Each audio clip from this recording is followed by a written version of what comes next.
Ayon sa isa na namang ulat mula kay Shams Charania ng The Athletic, tila unti-unti nang lumilinaw ang direksyon ng New Orleans Pelicans at Los Angeles Lakers pagpasok ng offseason. Ang dalawang team umano ay parehong bukas sa posibilidad ng isang blockbuster trade na maaaring magdulot ng malaking pagbabago sa kanilang mga roster. Sa panig ng Pelicans, lumalabas na gusto nilang tularan ang estratehiya ng Oklahoma City Thunder, isang team na matagumpay na nakaipon ng mga young assets at draft picks habang sabay na lumalaban sa pagbubukas ng season. Kaya naman, handa na raw ang Pelicans na i-explore ang iba't ibang trade scenarios, kabilang na ang mga posibleng deal sa Lakers. Sa kabilang banda, ang Lakers ay malinaw na nasa win now mode.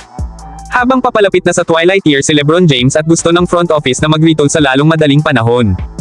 At kung tutusin, ito na ang panahon para maging agresibo ang Lakers sa pagkuha ng mga piraso na swak sa kanilang system, lalo na pagdating sa depensa at perimeter shooting.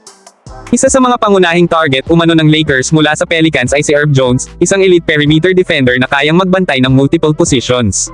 Bukod kay Jones, binanggit din ni Shams na interesado rin ang Lakers kay Trey Murphy, isang 6'9" wing na may kakayahang tumira mula sa labas at may sapat na size para maglaro sa wing position, isang bagay na matagal nang kulang sa Lakers roster. Ngunit malinaw na mas mataas ang value ni Trey Murphy sa mata ng ibang teams. Dahil dito, kung seryoso ang Lakers sa pagkuha sa kanya, kailangan nilang maglabas ng malalaking assets.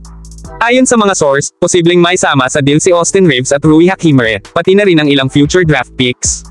Isang mabigat na kapalit ito, lalo na kung isa sa alang-alang na si Reeves ay isa sa mga paboritong manlalaro ng fans at may chemistry na kay LeBron at Luka noong nakaraang seasons.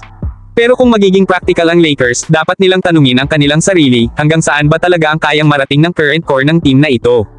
Samantala, sa panig naman ng Pelicans, napaka-interesante ng kanilang mindset.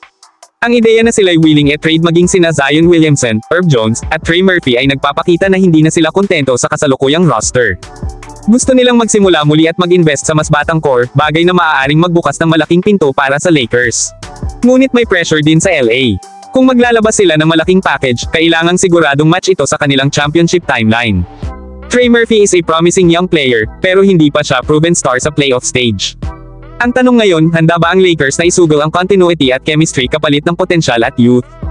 Ito ang tipo ng deal na may pangmatagalang epekto. Kung magtatagumpay, pwede nitong iangat ang Lakers pabalik sa championship contention. Pero kung pumalpak, posibleng mawalan sila ng depth at magmukhang desperado sa mata ng liga. Kaya habang umiinit ang trade talks, hindi lang simpleng player for player ang pinag-uusapan dito. Future, identity, at urgency, yan ang tunay na nakataya sa negosasyong ito.